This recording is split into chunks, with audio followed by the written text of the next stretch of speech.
Welcome back, ladies and gentlemen, to the NSCA Fastnell Cup Series. Uh, Qualifying duel number 2 about to get underway here at Daytona for the Daytona 500. Of course, if you haven't seen duel 1, I'd recommend go checking that out. It does lead to, well, quite a bit of potential drama for one of the more established teams of recent NSCA history. And also, it has an abundance of open drivers. And by open drivers, I mean drivers that aren't locked into the Daytona 500. 11 to be exact of our 17 in total. And of course, the other 6 here in duel number 2, of course, those being Dylan Maddox, Alexis Phillips, Logan Morris, Brayan Stojanovic, Brett Kenningberg, and Cody Hayner. Those being the open cars here. Literally everybody else is already locked into the Daytona 500, including Alana Keshiel up there, of course, starting first here in duel number 2, but will start second in the Daytona 500 proper, irrespective of where she finishes here. And of course,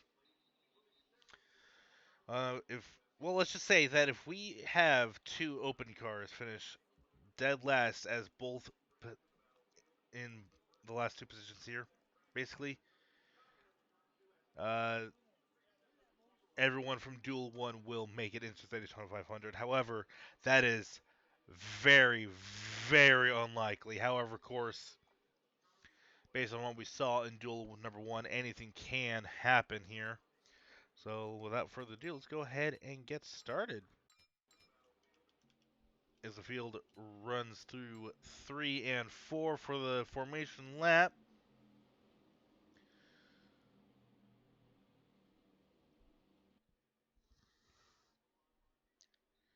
Alana Keschel running for Red Bull Racing. They downsized to a single car operation for this year.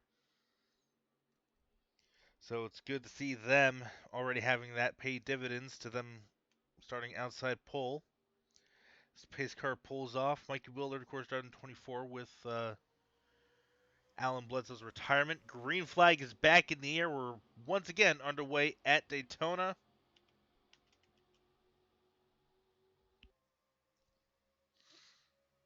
Ooh, Mikey Willard got a better restart.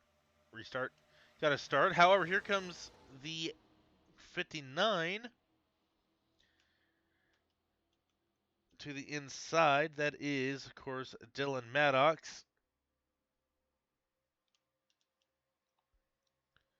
As the Tigger is still displaying duel one's results. Of course, I was able to actually change it so it said duel number 2 up here. So,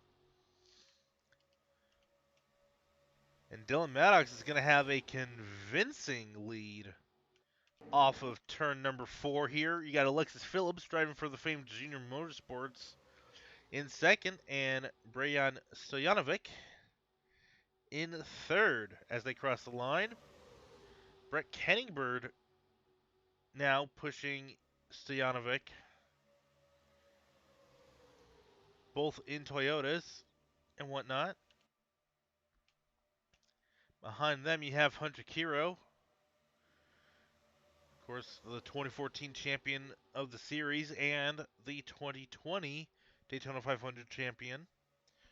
One of just a few Daytona 500 champions in the field still. As it looks like we see 3 by 3 by 3, just like we did in duel number 1. Maddox still has a commanding lead, at least commanding by super speedway standards.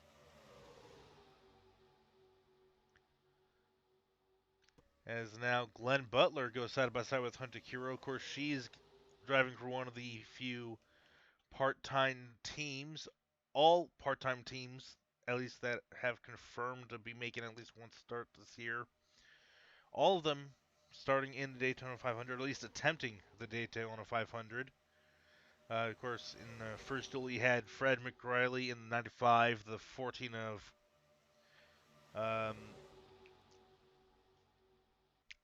Jackson McFreeze. Sorry, was blanking on a name there. In this duel, you have the other three part-time teams: Glenn Butler in the 52, Logan Morris in the 69 for Copeland Racing, and then, or is it Copeland Racing or is it another team? No, Copeland Racing is the one Butler's driving for. It is Douglas Racing for the number 69 for Logan Morris, and of course Alexis Phillips in the 88 for Junior Motorsports. Those are the five part-time teams. As last the first already, and we are just about to complete lap 4 in duel number 2. That is Cody Hayner in the Zero car. Of course, new sponsorship from Mountain Dew this season as they move over from the number 90, as Max has retired to focus on full-time ownership. And I believe Hayner led that lap. Now here comes Darren Arnstruff. 3 wide for the lead, now 2 wide for, I believe, second.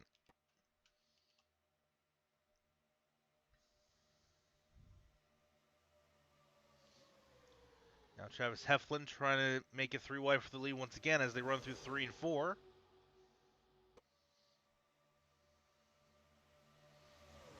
And he will have the lead as they exit the corner. For how long, as he has defending champion Cody Lamas right on his tail. However, Lama, contact between the 48 and 84 as they exit the tri-oval there. Everyone keeps going. Of course, we did have a wreck at the end of the last duel. Not to spoil it or anything in case you haven't watched, but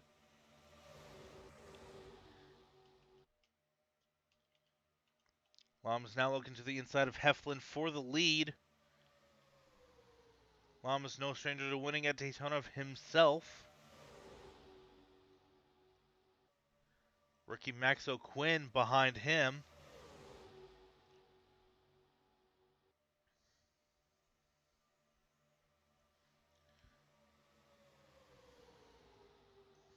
And I believe Lamas led that time by.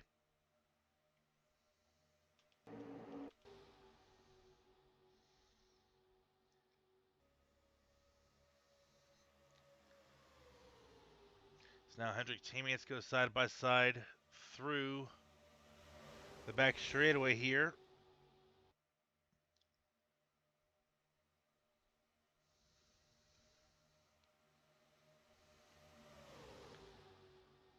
Well, after the less than stellar racing that we had last season, with the final year of the previous generation car, it looks like this year's car is going to provide some excellent racing based on what we have seen in the duels so far. If they are able to keep up this 3x3x3 formation into the Daytona 500 proper. So Max O'Quinn now still trying to fight for the lead. However, can't quite get the move done as the outside lanes don't necessarily have stronger cars, but don't have weaker cars when it comes to the corners at least. Of course, I say that and they pull nearly a full car length on Max O'Quinn down the back straightaway.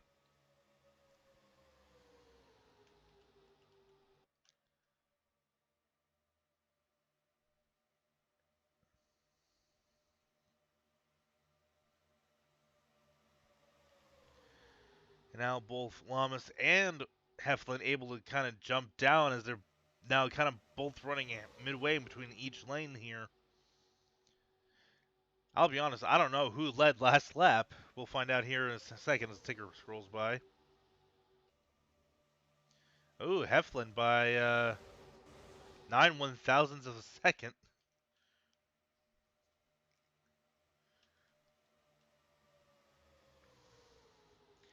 Interesting to note that Fords aren't as strong here at Daytona. Could that be because of the new car? Could that be because of development by other teams? Who knows? As we go 4 wide for 4th place. Exiting the tri-oval, that is Hancock on the inside there with Montoya, O'Quinn, and Armstrong, and they are back 3 wide. As now Mikey Willard in the number 24, able to get the lead and clear himself with the rest of the field off of turn number 2. But here comes Hancock to the inside of Heflin and Lamas for second. But can he get to Willard before he can block? Yes, he can. As we see Alana Keshiel pushing the 3 cars. Alana Keshiel, no slouch when it comes to super speedway racing, does very well, especially in qualifying at Daytona. Willard leads the lap.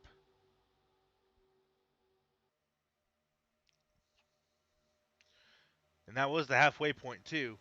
So we are now lap 11. So now Keshiel is going to try and go for the lead. Speaking of good qualifying performances, getting a push from the third Hendrick entry of Samuel Henson Jr. Now Keshiel moves up a lane. Will allow Henson Jr. to get inside? Yes, it will. Does Willard come down the block and get in front of his teammate?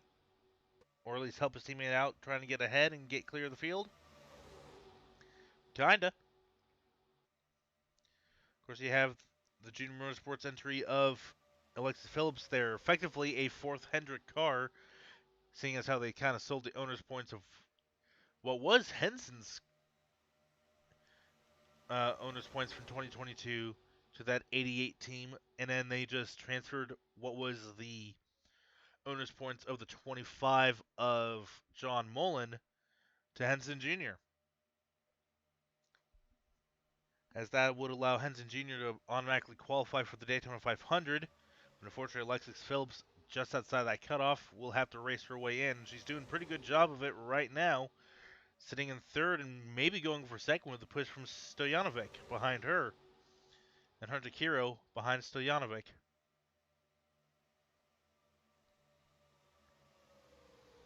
Willard, of course, continues to lead as we're now on lap 13 of 20 for this second duel.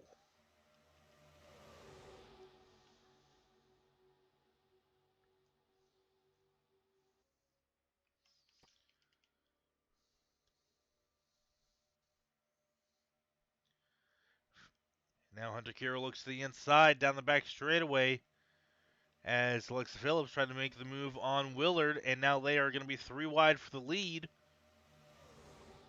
And Kiro's going to clear them before they even exit the corner, and he's being pushed by a fellow Ford driver. Number 22 of William Sparks for Team Penske, and here comes Kenningberg now to the inside of Sparks as they come to the tri-oval. Kiro leads the lap, Sparks second, and Kenningberg third across the line. Another driver that needs a good run is the 8 of Foxen, as she was looking to make a run there and might still be making a run as they come down the back straightaway. Of course, Foxen filling in the main team car for Bishop Brothers Racing. Bishop Brothers Racing? Wow, okay. Wrong family name that starts with the letter B. Bledsoe Brothers Racing is what I meant to say. Just getting all these mistakes out of the way now for commentary, so that way the main show doesn't have any flubs. Right? Anyways, so Bledsoe Brothers Racing, of course, Alan Bledsoe retired from full-time driving to focus on being a team owner. Oh, trouble in the back! Lamas involved. Max O'Quinn goes sliding down the back straightaway. He is the only car to slide, as the caution is not out. That's not supposed to happen. There we go. So slightly earlier in the run, as Foxen is going for the lead against Hunter Kiro, and will get it at the line. Kiro second, and the 60 of... Oh!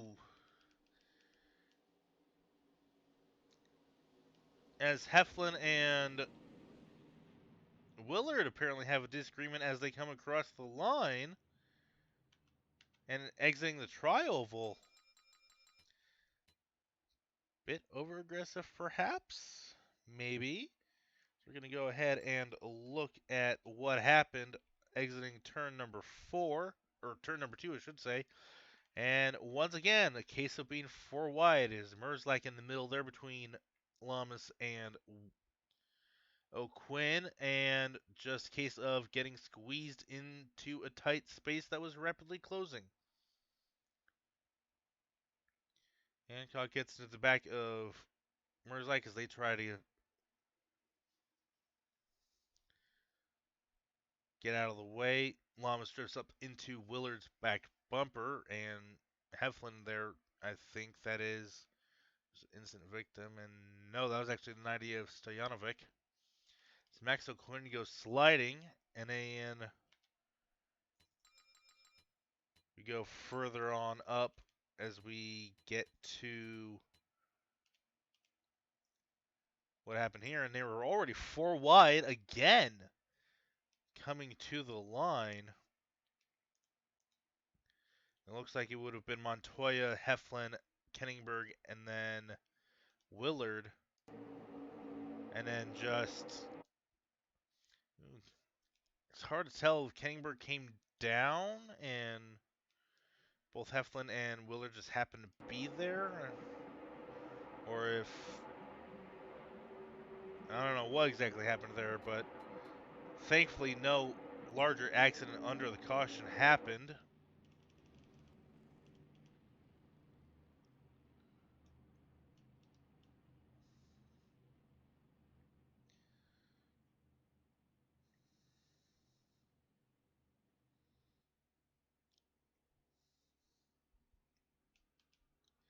So, well, while we're under caution, let's go ahead and take some time to talk about some of these drivers we haven't quite gotten the chance to talk about yet because they didn't appear in the clash, and we haven't really had any breathing time with constant racing action. Of course, Ricky Fox and I just touched upon, at least for Bledsoe Brothers Racing end of things.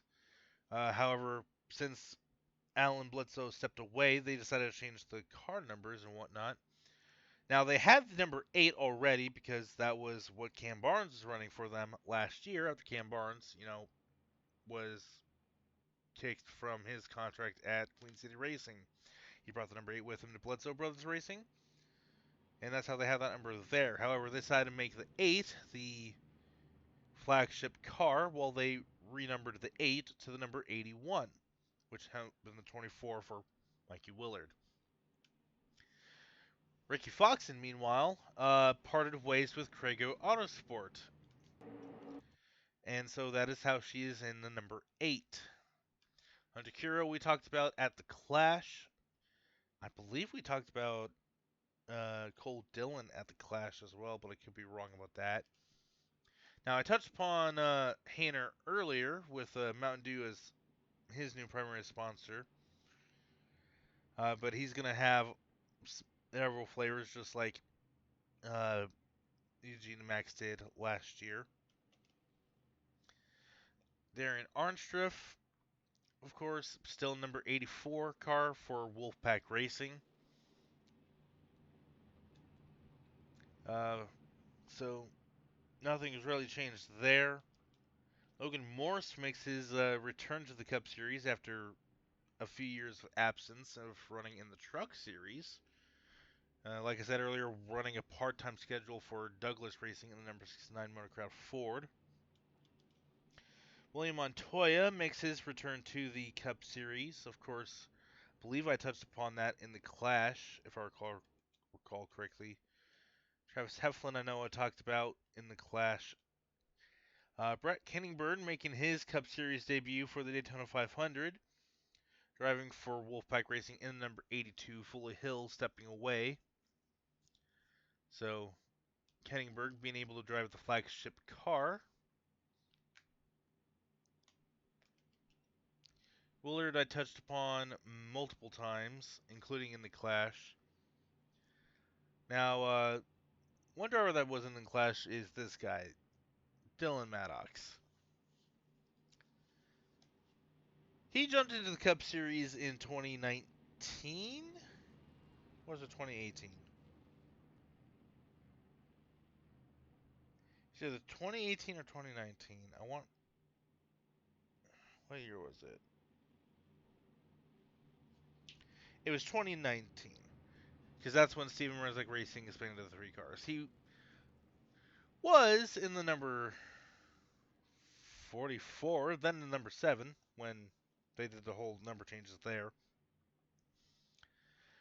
And he won 1 race and did absolutely nothing else. Was kicked from Steven Merzlik Racing, moved over to Factory Dodge Autosport, as we got the 1 to go signal to go green, so we will have a 1-lap shootout to the checkered flag here in duel number 2. To give you guys an update on that. Anyways, but at Factory Dodge Autosport, he didn't really do much of anything there either. Then again, at the same time, I wouldn't necessarily pin that on him. More so, I would pin that on the equipment. Well, when Factory Dodge Autosport was bought out by Parsley Enterprises, and negotiations were being made about his contract, as well as the contracts of his sponsors, talks fell through. So now Maddox is now driving for Queen City Racing in number 59, bringing over sponsors that he had at Factory Dodge. Glenn Butler, we talked about earlier. William Sparks, we talked about in the Clash. Alexis Phillips, we talked about earlier. Cody Lamas, we talked about in the Clash. Brajan Stojanovic will be replacing Demax in the number 90 this year. And whatnot. Only has SiriusXM and Sport Clips Haircuts as his sponsors. Henson Jr. we talked about in the Clash. Alana Kiro, that's Keschel, not Kiro. We talked about earlier. Merzlak we talked about in the Clash. Hancock will be driving the number 3 this year as Jennifer Legacy stepped away due to a couple of different things, and Max O'Quinn jumps in a 3rd Pathfinder entry in the number 29 as Amy Walsh changes her number to the 44. And the green flag is back out for one final lap around Daytona. The green and white flown together. And Sauer drivers already making the move to the inside through turns 1 and 2. Hayner being the first of those. Logan Morris right behind him.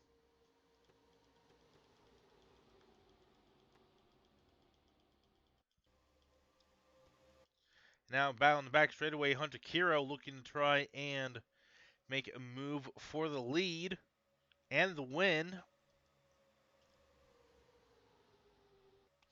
Is there 3 wide further back for, I believe that's like 7th or 8th or something like that?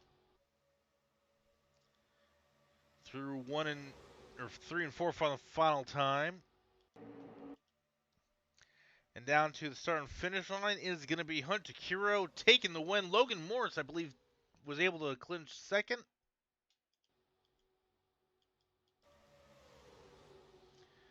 believe Fox in 3rd.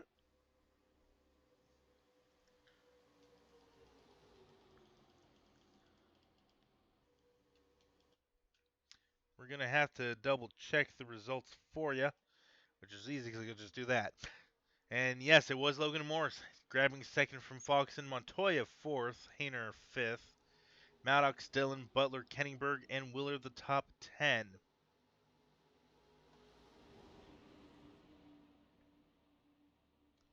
And the furthest back open card is Brajan Stojanovic. But his finishing position is actually higher than what I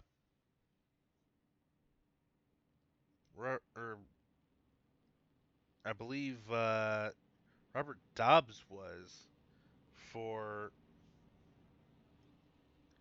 duel number 1.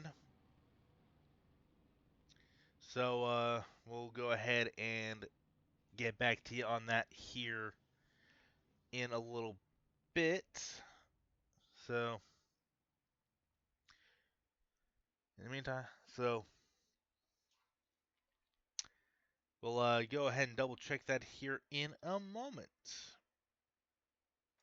Alright, and so after doing some calculations, so of course this is the starting lineups for the duels, and this is the final starting lineup for the Daytona 500. Of course, Ian Wilson and Lon Cashiel, they're already going to start in the front row. Unfortunately, due to the fact that Brajan Stojanovic finished just ever so slightly higher than Robert Dobbs in equational position. Robert Dobbs finishing, 19th, and Brajan Stojanovic finishing like 30 or 18th, I should say. Yeah. Robert Dobbs and Fedor Keen, unfortunately, both failed to make the Daytona 500. So, two full-time drivers knocked out.